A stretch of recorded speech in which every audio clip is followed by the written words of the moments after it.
TDP నేత బోండా ఉమా మాట్లాడుతున్నారు, live లో చూద్దాం. దాన్ని ఎవరు ఏం చేయలేరు కదా. అది పార్టీ ఏ నిర్ణయం తీసుకున్నా అందరూ పార్టీలో ఉన్నప్పుడు పార్టీ అధినేత మాటని బాటని అనుసరించాలి, ఖచ్చితంగా అనుసరిస్తాం.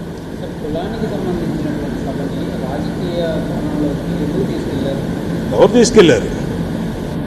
తీసుకెళ్ళారు అడుగుతున్నా. ఎవరు తీసుకెళ్ళాలి? సోషల్ మీడియా కొన్ని వ్యక్తులు దుష్టశక్తులు తీసుకెళ్ళి తప్పితే ఎవరు తీసుకెళ్ళా.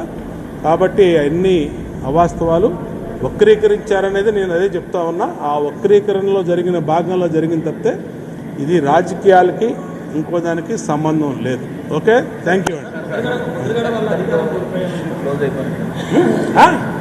ఇంకా ఉండదు లేదంటే చెప్పు, ఇంకా నువ్వేనా ఉంటావు.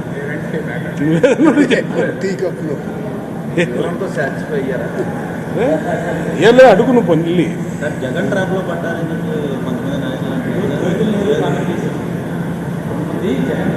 మరి ఆయన్ని అడగండి. ఆయన్నే ఎవరు పడ్డారో ఏంటి ఆయన అడిగితే తెలుస్తుంది. నాకంటే నాకు తెలియదు కదా. కాబట్టి అన్న ఆయన అడిగితే తెలుస్తుంది.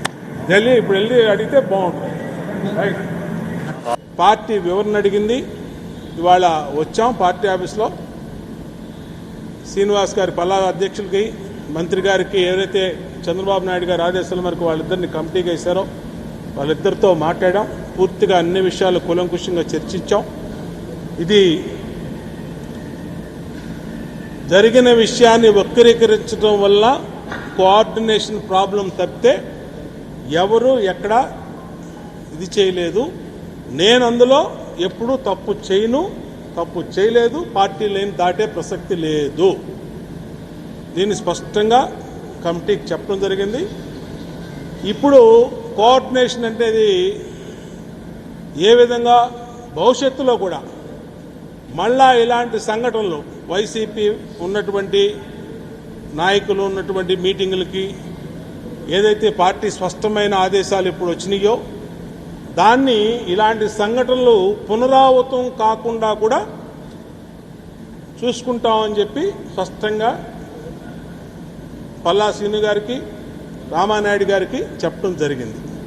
కాబట్టి ఇది ఒక చిన్న విషయాన్ని పార్టీలో సోషల్ మీడియా ఇవాళ ఇష్టారీతిన ఈ దుష్ట శక్తులన్నీ జరిగి కలిసి చేసినటువంటి దీంట్లో ఇవాళ ఇంతవరకు వచ్చింది. అంతకు మించి ఎటువంటి ఇబ్బంది లేదు. భవిష్యత్తులో ఇలాంటి పునరావృతం కాకుండా కూడా చూసుకోమన్నారు. చూసుకుంటామని స్పష్టంగా చెప్తుంది. ఇది ఇక చాలామంది ఉంటారు కదా సొసైటీలో. ఇప్పుడు పార్టీ అంటే పన్నోళ్ళు, లేదంటే గ్యాప్ తేవాలనుకునే వాళ్ళు, ఇంకో రకంగా వైసీపీ సోషల్ మీడియా రకరకాల శక్తులు ఉన్నాయి. వాళ్ళు ఎవరు అంటే వాళ్ళకి వాళ్ళ భాషలో వాళ్ళు ఇష్టం వచ్చినట్టు రాసేసుకుంటారు. నేను అనన్న మాటలు కూడా కొన్ని టీవీల్లో స్టేట్మెంట్లుగా వచ్చేసినాయి. ఆ టీవీ పేర్లు చెప్పడం బాగోదు.